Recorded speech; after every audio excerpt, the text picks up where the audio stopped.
नमस्कार दोस्तों। Coin DCX यानी कि वजीर एक्स के बाद अब कॉइन DCX का नंबर भी लग गया। क्या आपका फंड सेफ है या आपका फंड गया काम से, आपको मिलेगा या नहीं मिलेगा? वैसे मैंने ये सारे अपडेट आपको टेलीग्राम पर पहले ही प्रोवाइड करा दिए थे, लेकिन फिर भी बहुत से लोगों के सवाल थे क्या हमें फंड कॉइन DCX पर रखना चाहिए, ट्रेडिंग करनी चाहिए या नहीं करनी चाहिए, क्या करना चाहिए, क्या एग्जिट करें या फिर भी बने रहें कॉइन DCX पे, क्योंकि इंडियन एक्सचेंज सभी का नंबर धीरे धीरे लग रहा है।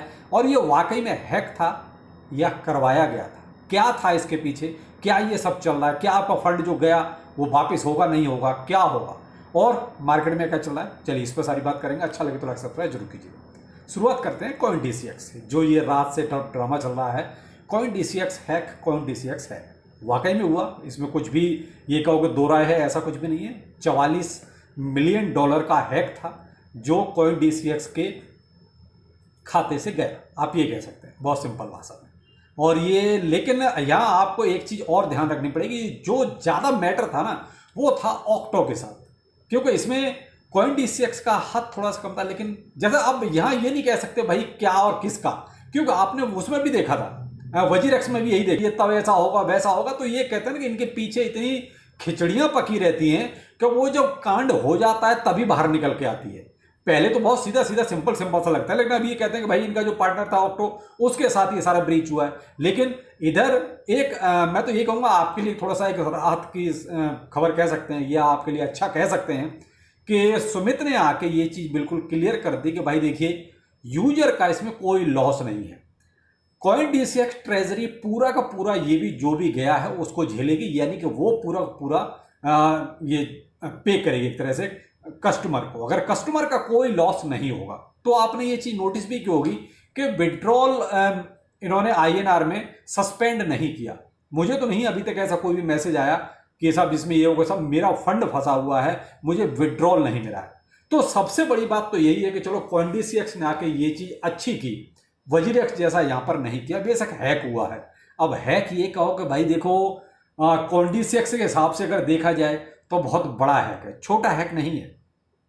$44 मिलियन अप्रोक्स आपका ये मान लीजिए 370 करोड़ रुपए के आसपास बनता है। तो आप यहां एक ये चीज देख सकते हैं कि 370 करोड़ की चपत सुमित को बैठे बिठाई लग गई। लेकिन इन्होंने पिछले फाइनेंशियल ईयर में लगभग ये मान लीजिए 15 करोड़ के आसपास कमाया भी था।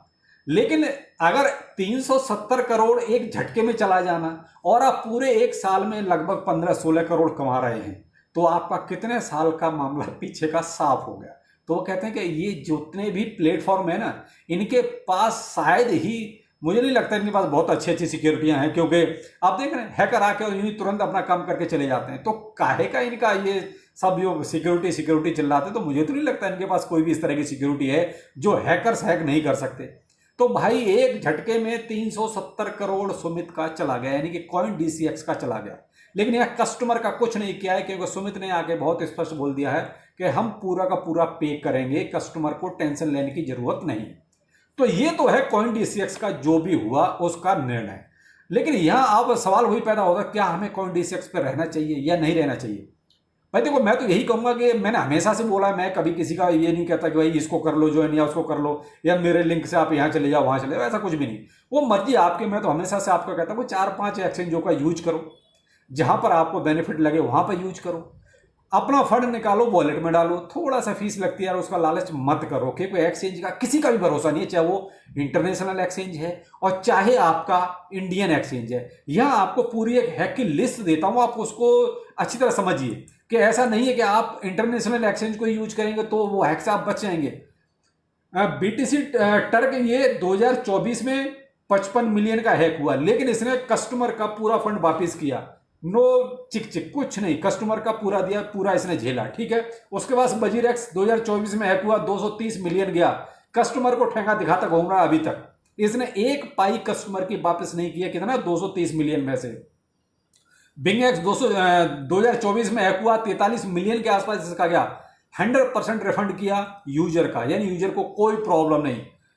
M2 एक्सचेंज था जो अक्टूबर 2024 में हैक हुआ, लगभग 13-14 मिलियन के आसपास इसका गया, इसने भी फंड पूरा दिया यूजर को, कोई प्रॉब्लम नहीं हुई यूजर को। फेमेक्स ये 2025 में 85 मिलियन इसका गया, इसने भी 100% कस्टमर का वापस किया। बाइबिट ये भी 2025 में हैक हुआ, लगभग 1.5 बिलियन डॉलर इतना बड़ा अमाउंट हैक हुआ, लेकिन कस्टमर को कोई प्रॉब्लम नहीं, इसने 100% कस्टमर का वापस किया। 1.5 बिलियन डॉलर बहुत बड़ा अमाउंट होता है, ठीक है, फिर भी इसने पूरा का पूरा वापस किया। कॉइनबेस ये भी 11 मई 2025 को लगभग 400 मिलियन के आसपास हैक हुआ, कस्टमर को कोई परेशानी नहीं हुई, इन्होंने भी पूरा का पूरा रिफंड कस्टमर का दिया। उसके बाद आता है कॉइन डीसीएक्स यानी कि जुलाई 2025, जहां 44 मिलियन का हैक हुआ, लेकिन कस्टमर का ये भी पूरा वापस कर रहे हैं क्योंकि किसी का भी विड्रॉल अभी तक रुका नहीं है। लगभग कल ये जब पैनिक क्रिएट हुआ तो 31,000 के समथिंग विड्रॉल के ऑर्डर्स लगे कॉइन डीसीएक्स पर, जिसमें से 30,800 के आसपास समथिंग जो है आप ये मान सकते हैं उनको एग्जीक्यूट किए गए, यानी कि उनका फंड वापस किया गया। तो यहां ये समझ सकते हैं कि यहां केवल एक एक्सचेंज जो चोर था वो था वजीरेक्स, जिसने एक पाई अभी तक वापस नहीं की और देगा भी नहीं, मुझे कोई ज्यादा उम्मीद नहीं है। तो यहां आप इससे समझ सकते हैं, यहां सिर्फ कहने का मतलब ये था कि आप चाहे इंटरनेशनल एक्सचेंज यूज करो और चाहे यूज करो आप इंडियन एक्सचेंज, सेफ कोई भी नहीं है। सिर्फ जब तक आपका फंड सेफ है तब तक आप सेफ हैं, ये मान सकते हैं।